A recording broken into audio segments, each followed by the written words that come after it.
Aku adalah kanak-kanak Yesus yang miskin. Sapaan dalam mimpi inilah yang menjadi peletak dasar karya besar yang dilakukan oleh Clara Fay. Dalam karya kerasulan pada zamannya, Clara Fay menjadi pemancar cinta sejati, seturut kebajikan Injili, terutama dalam sapaan sabda, "Tinggallah dalam aku." Dan siapa yang menyambut anak kecil ini dalam namaku, dia menyambut aku. Di kota Aachen ini, Clara dengan didukung oleh sahabat-sahabatnya menjadi inspirator dan fundator bagi terwujudnya kehidupan yang layak dari anak-anak yang miskin dan bagi terbentuknya kongregasi yang dalam namanya termuat visi dan misinya. PIJ, Pauperis Infantis Jesu, atau kanak-kanak Yesus yang miskin. Bagaimana Clara dan rekan-rekannya memulai kerasulan mereka? Saya mengajak Anda sekalian untuk menelusuri jejak-jejak historis kehidupan dan karya kerasulan Clara Fay. Bagaimana dia memulai karya misinya, terkhusus untuk membebaskan anak-anak miskin dari eksploitasi kapitalisme, sembari memungkinkan mereka untuk dididik. Ya, membantu mereka untuk meraih mimpi indah bagi masa depannya.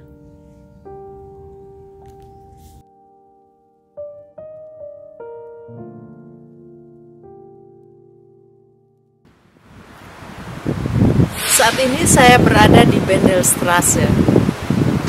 Di sini Clara Fay menampaki masa kanak-kanak dan remajanya. Disinilah Clara Fay memulai perjalanan hidupnya. 11 April 1815 menjadi hari di mana Clara Fay mengenal dunia. Hari di mana ia lahir untuk menjadi pancaran cahaya bagi kemuliaan Tuhan dan terang dunia. Rumah keluarga Fay terletak di Bendelstraße, di tempat yang sekarang berhadapan dengan Hermannhuisplatz. Orang tuanya adalah Ludwig Fay dan Katharina Schweling. Clara memiliki 4 saudara kandung, 2 laki-laki, Joseph dan Andri, dan 2 perempuan, Konstansia dan Katharina yang dipanggil Neta. Clara kecil yang baru berusia 5 tahun harus mengalami pahit getirnya hidup, terkhusus setelah ayahnya, Ludwig Fay, tahun 1820 memejamkan mata untuk selamanya. Serangan pada fungsi otaknya yang terjadi tahun 1818 mengharuskan ibu dan kelima anaknya hidup tanpa ayah mereka. Sang ibu, Katharina, kini menjadi tulang punggung keluarga untuk mengasuh dan membesarkan kelima anaknya. Iman yang utuh dan pendidikan yang baik bagi putra-putrinya adalah kompas bagi misi Katharina membesarkan mereka. Buah dari usaha sang ibu terungkap dalam kata-kata Clara Fay. Betapa besar kebahagiaanku menjadi anggota Gereja Katolik. Clara kecil pun menjadi sangat antusias dengan imannya dan bahkan merelakan dirinya dibakar oleh Roh Tuhan untuk menjadi terang di tengah berbagai kegelapan dunia. Untuk Katarina, selain iman yang utuh, pendidikan yang baik adalah senjata utama yang bisa dipakai untuk mengubah dunia. Clara Fay mengakui ini dan mendedikasikan diri bagi pendidikan kaum muda.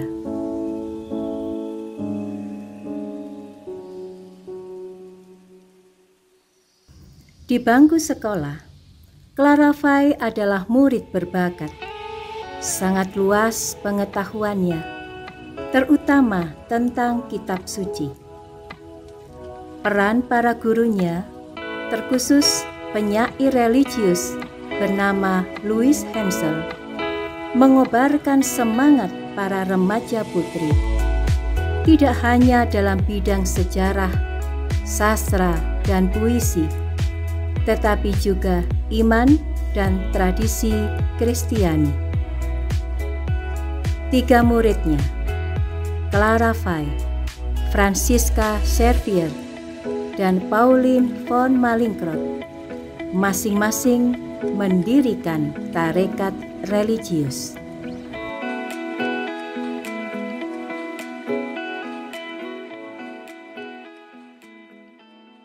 Sekarang kita akan berjalan menuju ke Jakobstrasse.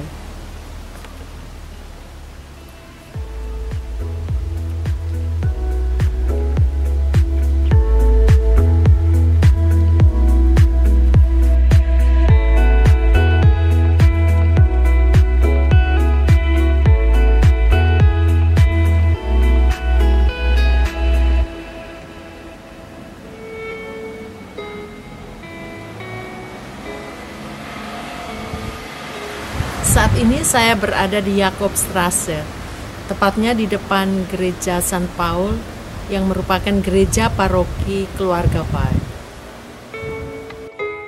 Di gereja ini, Clara Fay dibaptis pada hari kelahirannya. Gereja ini pada mulanya adalah gereja biara Dominikan yang sekaligus sebagai gereja paroki. Di gereja ini juga, 14 Juni 1827, Clara bersama saudarinya Neta menerima komuni pertama, dan 7 Juli 1827, sakramen Krisma. Saudaranya Andre Fay pada 30 September 1830 merayakan misa perdana di gereja ini, setelah sebelumnya ditabiskan di Hulm. Andre pun terus berkarya di paroki ini sebagai kaplan dan menolak tawaran untuk menjadi pastor paroki demi membantu saudarinya Clara untuk mendirikan tarekat religius baru.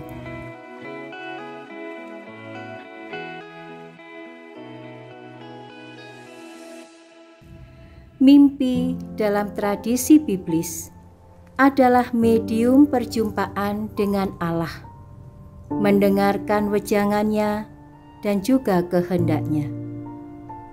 Begitu pula dengan Clara Fay. Ketika berumur 11 tahun, ia mengalami mimpi yang menginspirasinya, mempengaruhi jalan hidupnya, dan menjadi titik awal karya kerasulannya. Dalam mimpi itu, ia berjalan di Jakobstrasse ini. Ia berjumpa seorang anak laki-laki yang berpakaian kumal. Anak itu memandangnya dengan sedih hati. Clara ingin memberinya sedekah, tetapi anak laki-laki itu berkata,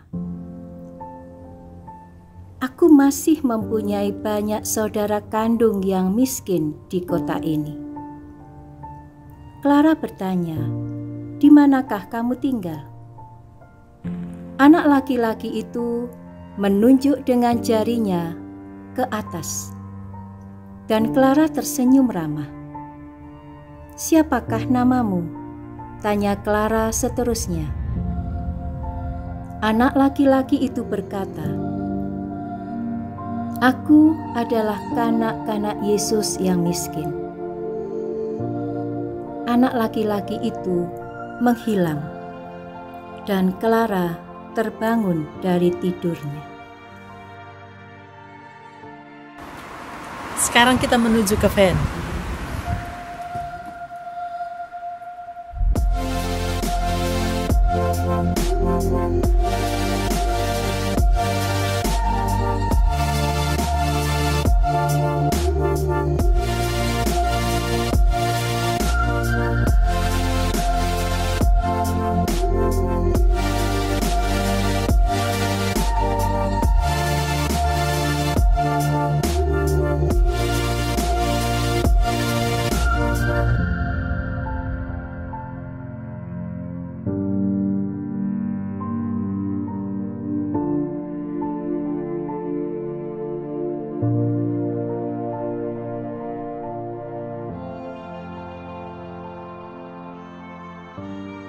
Saat ini saya berada di van.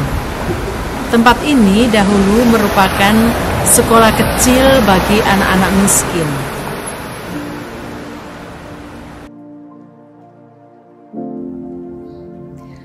Kemiskinan yang menyelimuti segenap warga di kota Aachen menjadi perhatian utama keluarga Fay.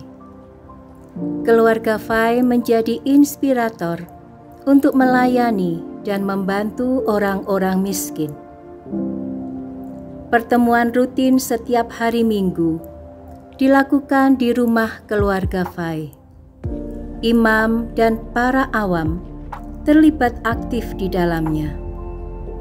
Mereka membahas persoalan kemiskinan yang dialami keluarga-keluarga buruh dan mencari solusi untuk menolong mereka. Akhirnya, mereka memutuskan untuk mendirikan satu sekolah bagi anak-anak miskin yang dimulai di gedung ini. Di samping pembelajaran membaca, menulis, pekerjaan tangan, dan pelajaran agama, kebutuhan hidup mereka pun dipenuhi secara teratur. Hari demi hari, jumlah mereka terus bertambah. Dengan cepat pula, keluarga Fay menyadari bahwa anak-anak ini tidak cukup tertolong hanya dengan pelajaran di sekolah saja. Mereka butuh pendampingan yang berkelanjutan. Sekarang kita menuju ke Koningstrasse.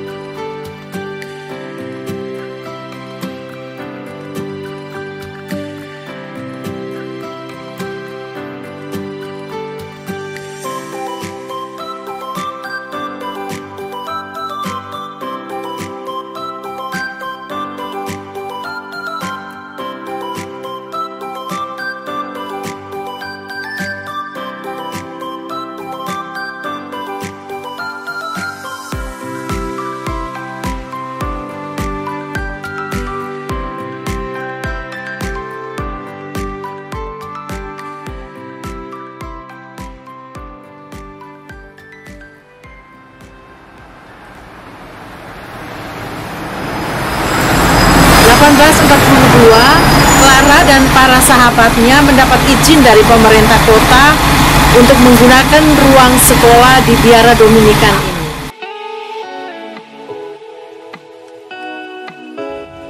Dua orang karyawati membantu tugas-tugas harian untuk anak-anak itu. Sebuah tugas yang tidak mudah. 3 Agustus 1843, Wilhelmine Istas, saudari dari Kaplan Istas, pindah ke biara Dominikan ini dan mengambil alih tugas pendampingan anak-anak. Tak lama kemudian, Leocadia Stars bergabung. Mereka pun menyewa rumah tinggal di Königstraße, Kurfürsthaus. 10 September 1843, Wilhelmine dan Leocadia pun meninggalkan biara Dominikan dan tinggal bersama anak-anak di Kurfürsthaus. Sekarang kita akan melihat dari dekat rumah awal bagi terwujudnya mimpi Clara kecil.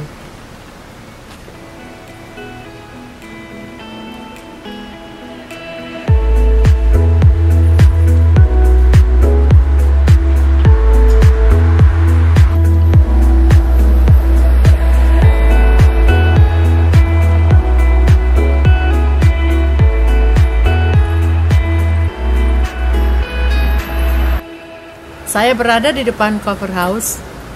Di tempat inilah Clara bersama sahabat-sahabatnya memulai hidup persekutuan.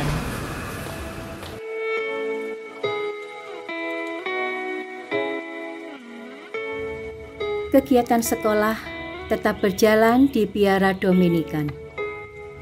Clara pada awalnya belum dapat ikut pindah ke Königstraße karena harus menjaga ibunya yang sedang sakit dan berusia lanjut. Baru pada 2 Februari 1844, Clara bersama Louis Vossen berpindah ke rumah ini. Inilah awal dari pembentukan hidup membiara yang kelak dikenal dengan nama Pauperis Infantis Jesu. Clara Fay yang sejak awal semestinya sudah menjadi pimpinan komunitas kecil ini, lebih memprioritaskan kebersamaan kepemimpinan.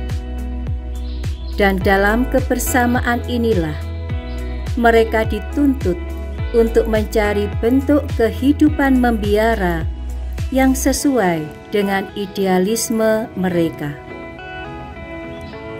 Aturan harian pun tersusun dengan jelas. Kegiatan harian dimulai sejak pukul 4 pagi dan selesai pukul 21.15. Prioritas tahun-tahun awal adalah membentuk fondasi spiritualitas kongregasi, yakni doa. Porsi waktu untuk opus manuali, kerja tangan, sangat sedikit. Dalam perjalanan waktu, mereka menyesuaikan diri demi pendampingan anak-anak. Sebab, seperti yang ditegaskan oleh Clara Fay, dalam diri anak-anak kita menjumpai Kristus. Kurfürsthaus menjadi terlalu sempit bagi perkembangan komunitas dan karyanya. Di jalan yang sama, dibeli lagi rumah yang lebih besar dan bahkan memiliki lahan perkebunan.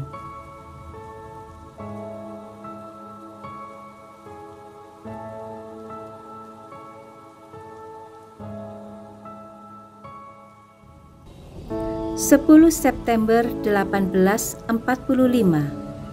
semua penghuni rumah pindah ke tempat ini.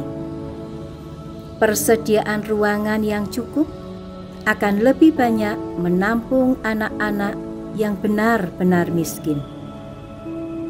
Akhir tahun 1845, sudah ada 40 anak yang tinggal di rumah ini.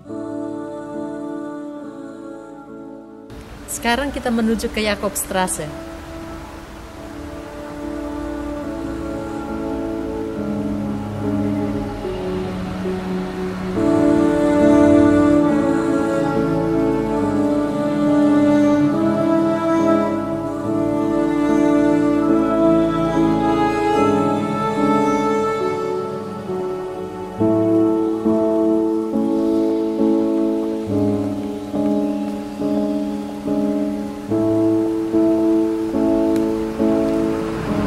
Sekarang saya berada di depan Generalat Jakobstrasse di seberang Gereja Santo Paul.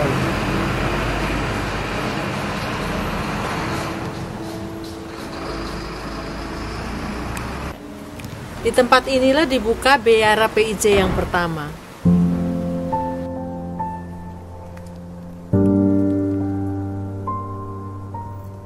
Desember 1844.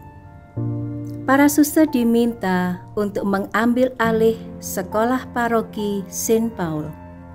Sekolah yang berlangsung di biara Dominikan sejak tahun 1845 itu memiliki 250 murid putri yang miskin.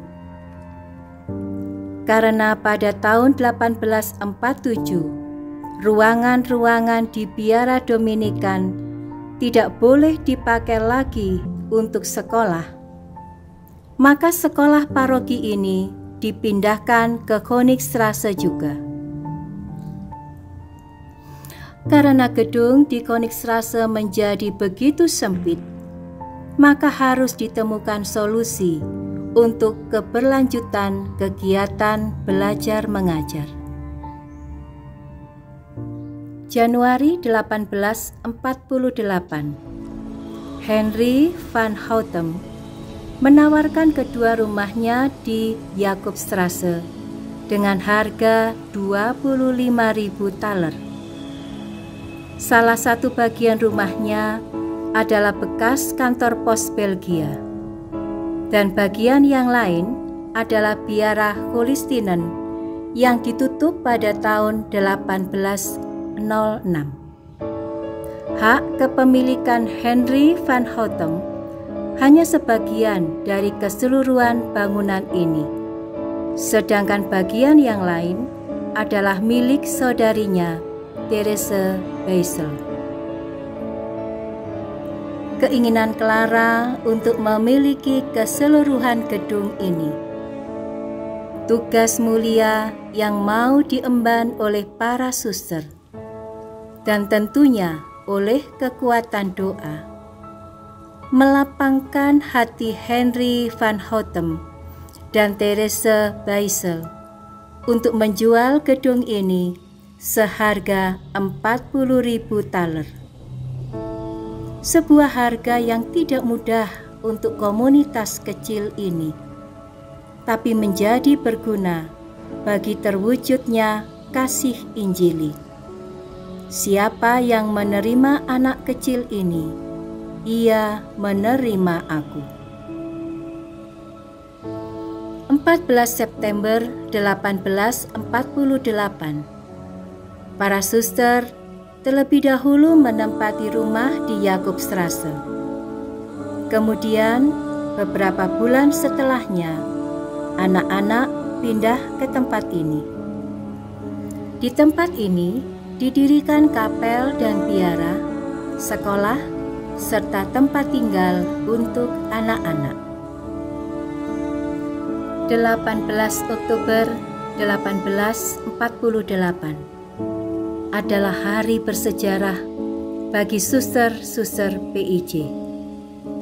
5 suster pertama, termasuk di dalamnya Clara Fay, menerima pakaian biara di kapel biara yang baru dibangun. Perhatian orang-orang Aachen terhadap pesta tersebut sangat besar. Pada malam harinya, para penduduk di daerah Königstrasse menyalakan lilin-lilin sebagai ungkapan sukacita dan rasa bangga mereka kepada para suster yang baru kleding ini. Tahun 1872 sampai 1878 terjadi pergolakan politik di Jerman yang dinamakan Kulturkampf. Gerakan yang dimotori oleh Otto von Bismarck ini ditujukan untuk melawan pengaruh gereja Katolik. Otto von Bismarck takut akan pengaruh gereja Katolik Roma yang akan mengecilkan pengaruhnya di seluruh kekaisaran Jerman. semua komunitas biara diusir dari Jerman. Sekolah-sekolah gereja yang dikelola oleh para biarawan-biarawati ditutup atau dinegrikan. Hal ini membawa dampak besar bagi Claravai dan kongregasi. Semua karya yang ada di Jerman harus ditutup. Para suster tidak boleh lagi melaksanakan pekerjaan mereka sebagai guru atau pendidik. Juga Claravai harus meninggalkan kota kelahirannya di Aachen menuju Simpelveld, Belanda.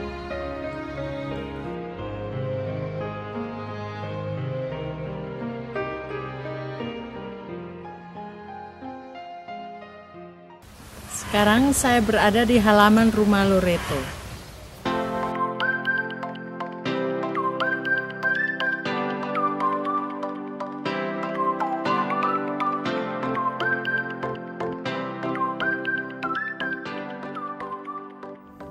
(1 September 1878). Claravai pindah ke rumah yang baru dibangun ini yang diberi nama Rumah Loreto.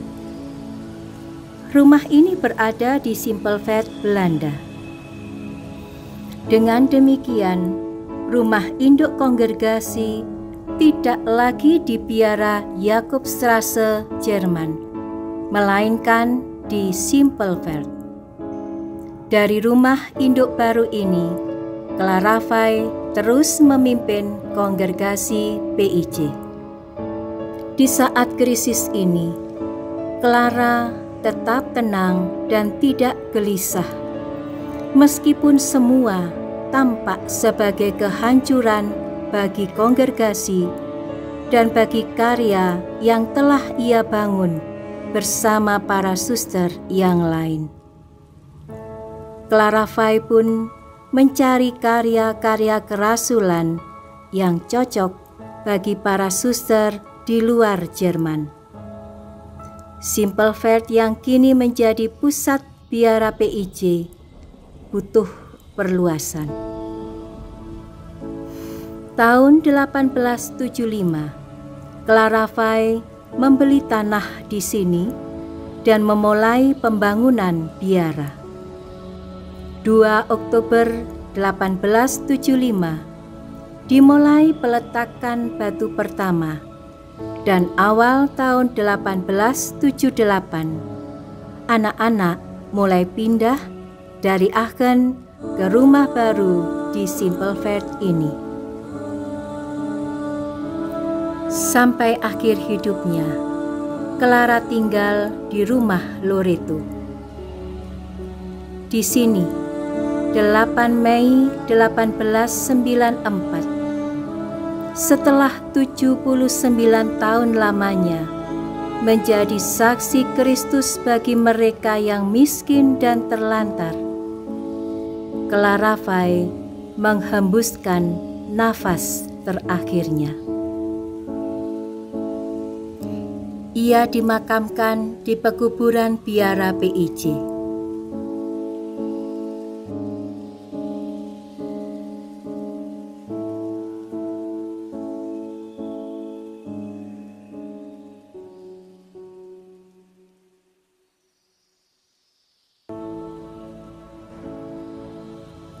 Awal tahun 1927 dimulai proses untuk penggelaran kudus.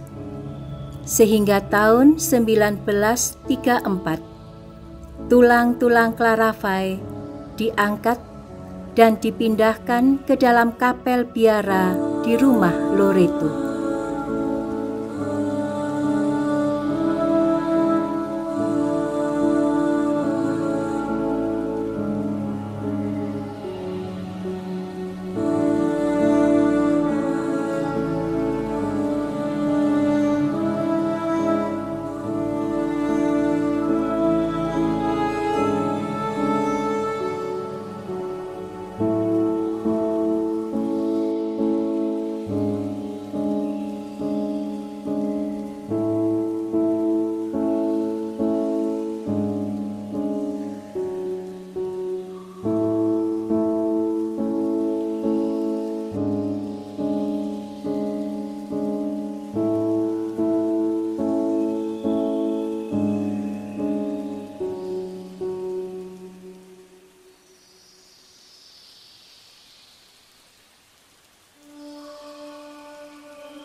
peti mati sarkofagus Clara Fay sebelum September 2012 dipindahkan ke Aachen, disemayamkan di rumah ini. Saat ini, di lantai dasar bekas biara PIJ ini, terdapat sebuah museum dengan karya-karya sulaman dan patung-patung lilin yang sangat berharga, yang adalah hasil karya para suster di tahun-tahun awal.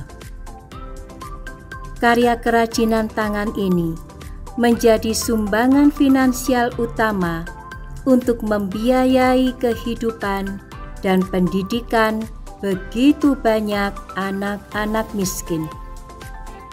Di tempat ini juga terdapat aneka barang-barang seni yang berharga, ruang kerja, dan kamar tidur di mana Clara Fay meninggal.